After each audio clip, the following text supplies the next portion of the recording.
দর্শক, যমুনায় প্রধান উপদেষ্টার সভাপতিত্বে উপদেষ্টা পরিষদের জরুরি বৈঠক চলছে। এতে অংশ নিয়েছেন বিএনপি মহাসচিব মির্জা ফখরুল ইসলাম আলমগীর। সেখানে আছেন মোস্তফা মল্লিক। আমরা সরাসরি যাচ্ছি সেখানে। মল্লিক, উপদেষ্টা পরিষদের জরুরি বৈঠকের বিষয়ে আমাদের জানান।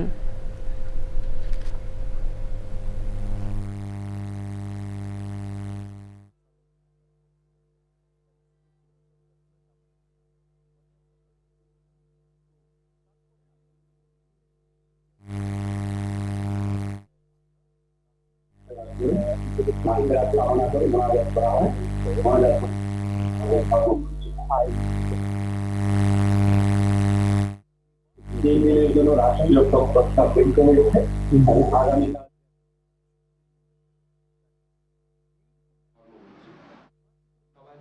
মৃত্যুতে আগামীকাল থেকে 3 দিনের জন্য রাষ্ট্রীয় শোক প্রস্তাব গৃহীত হয়েছে এবং আগামীকাল সাধারণ ছুটির ঘোষণার সিদ্ধান্ত হয়েছে। সবাই বেগম জিয়ার মৃত্যুতে যে শোক প্রস্তাব গৃহীত হয়, শোক প্রস্তাব পাঠ করেন আমাদের তথ্য এবং পরিবেশ উপদেষ্টা। সবাই সিদ্ধান্ত হয় যে বাংলাদেশে যত দূতাবাস আছে পৃথিবীর বিভিন্ন প্রান্তে সেখানে শোক বই ফেলা হবে।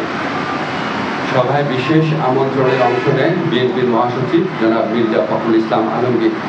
তিনি সাবেক প্রধানমন্ত্রী বেগম খালেদা জিয়ার পক্ষ থেকে, খালেদা জিয়ার পরিবার, বেগম এবং দলের পক্ষ থেকে অন্তর্বর্তীকালীন সরকারের প্রতি কৃতজ্ঞতা প্রকাশ করেন এবং বেগম জিয়ার নিরাপত্তা সহ সকল ক্ষেত্রে প্রয়োজনীয় সহযোগিতা প্রদান করার জন্য ধন্যবাদ জানান। মির্জা ফখরুল ইসলাম আলমগীর সাহেব আমাদের সভাকে অবহিত করেন যে আগামীকাল বুধবার বাদ জোহর জাতীয় সংসদের দক্ষিণ প্লাজা এবং এর সংলগ্ন মানিক মিয়া এভিনিউতে বেগম খালেদা জিয়ার জানাজা অনুষ্ঠিত হবে। জানাজার পর তাকে শহীদ রাষ্ট্রপতি, বীর মুক্তিযোদ্ধা রাষ্ট্রপতি জিয়াউর রহমানের পাশে দাফন করা হবে। ওনার দাফন করা হবে শহীদ রাষ্ট্রপতি জিয়াউর রহমানের পাশে। আজকে সবাই বেগম জিয়ার দাফন এবং জানাজা সম্পর্কিত বিষয়ে সরকার সব ধরনের সহযোগিতা প্রদান করবে বলে জানিয়েছেন মাননীয় প্রধান উপদেষ্টা। মাননীয় প্রধান উপদেষ্টা ডক্টর মোহাম্মদ ইউনূস সভায় বেগম জিয়ার বিষয়ে বিভিন্ন স্মৃতিচারণ করেন। একটা কথা বলতেই হচ্ছে যে উনি আমাদেরকে মনে করিয়ে দেন, শেষ যখন দেখা হয়েছিল বেগম জিয়া ওনার সাথে একান্তে অনেকক্ষণ কথা বলেছিল। আপনারা জানেন সেনা সদরে অনুষ্ঠিত হয়েছে প্রোগ্রাম, সেখানে উনি অত্যন্ত উৎফুল্ল ছিলেন, সবার সাথে কথা বলেছেন এবং উনি সেটি স্মৃতিচারণ করেছেন মাননীয় প্রধান উপদেষ্টা। এবং উনি এটা বারবার বলেছেন যে আজকে এরকম এক জাতির এই বিশেষ মুহূর্তে আমাদের বেগম খালেদা জিয়ার উপস্থিতি অনেক প্রয়োজন ছিল। গোটা জাতি ওনার জন্য দোয়া করেছে, আল্লাহর ইচ্ছা উনি চলে গেছেন। কিন্তু বাংলাদেশের ইতিহাসে, বাংলাদেশের প্রতিটি মানুষের হৃদয়ে, বাংলাদেশের প্রতিটি আত্মমর্যাদাশীল গণতন্ত্রকামী দেশপ্রেমিক মানুষের হৃদয়ে ওনার অবস্থান অক্ষয় অবিনশ্বর হয়ে থাকবে। আমি ব্যক্তিগতভাবে মনে করি বাংলাদেশের ইতিহাসে এত শ্রদ্ধা, এত সম্মান, এত ভালোবাসা নিয়ে এরকম একজন নেতৃত্ব চলে যাওয়া, এটা একটা বিশেষ মুহূর্ত এবং আমরা বাংলাদেশের প্রতিটা মানুষ এই শোকে একত্রিত হয়েছি। একত্রে আমরা আগামীকাল শোক দিবস পালন করব, এরপরে 2 দিন শোক দিবস পালন করব।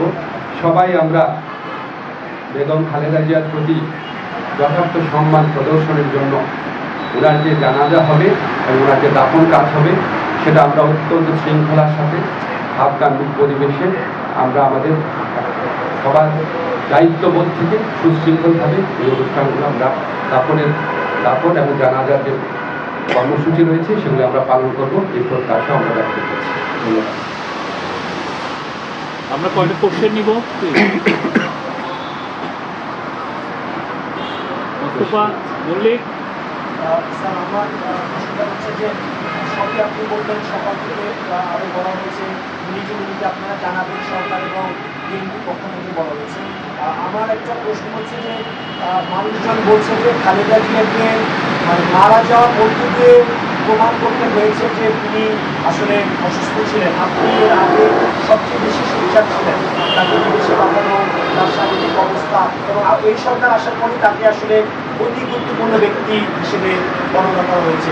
কিছুটা তো নির্দয় আচরণ হয়েছিল আগের সময়। আপনি আগের সময় নির্দয় আচরণের কথা বললেন, ওনাকে একটা প্রহসনমূলক রায়ে ওনাকে জেলখানায় পাঠিয়ে অকথ্য নির্যাতন করা হয়েছে।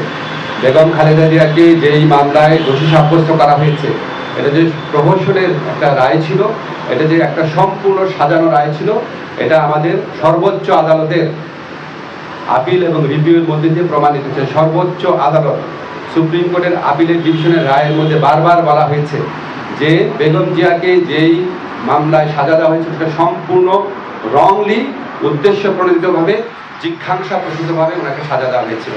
ওনাকে জেলখানায় বিভিন্ন সময় যেভাবে নির্যাতন করা হয়েছিল, ওনাকে আমরা হয়তো এত তাড়াতাড়ি হারাতাম না।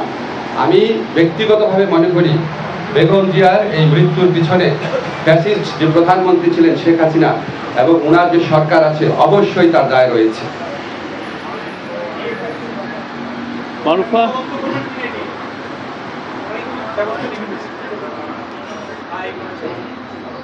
তবে আপনাকে একটা জিনিস আমরা বলি, আমরা আমাদের সরকারের পক্ষ থেকে আপনারা সবাই লক্ষ্য করেছেন, আমাদের যা করার ছিল, আমাদের মাননীয় প্রধান উপদেষ্টা প্রফেসর ডক্টর মোহাম্মদ ইউনূস উনি ব্যক্তিগতভাবে সমস্ত সময় খোঁজ খবর রেখেছেন। যা দরকার ছিল, ওনার যদি আবার বিদেশে পাঠানোর মতো অবস্থা থাকতো, অবশ্যই আমাদের সরকারের পক্ষ থেকে সর্বাত্মক সহযোগিতা করা হতো। উনি ব্যক্তিগতভাবে এই জিনিসগুলোর খোঁজ খবর নিয়েছেন। আমাদের দুর্ভাগ্য, আমরা হয়তো বেগম খালেদা জিয়াকে বছর খানেক বা বছর দুয়েক আগে যদি আমরা হয়তো পেতাম, হয়তো আমাদের পক্ষে কিছু একটা করা সম্ভব ছিল। আল্লাহর ইচ্ছা উনি চলে গেছে। তবে আমাদের জন্য সবচেয়ে বড় আনন্দের ব্যাপার হচ্ছে উনিও সারা দেশের মানুষের সম্মান, শ্রদ্ধা এবং ভালোবাসা নিয়ে বিদায় নিয়েছেন। এই সুমি, কোশ্চেন? Any?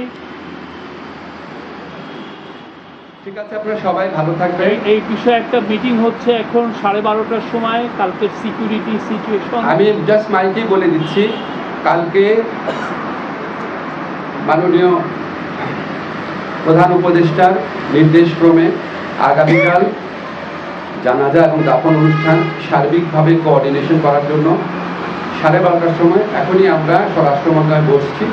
এছাড়াও বিভিন্নভাবে কোঅর্ডিনেট করা হচ্ছে। আমরা চাই এই আগামীকালের যে জানাজা এবং দাফন, এটা যেন সুশৃঙ্খলভাবে অনুষ্ঠিত হয়। আপনারা সবাই সহযোগিতা করবেন।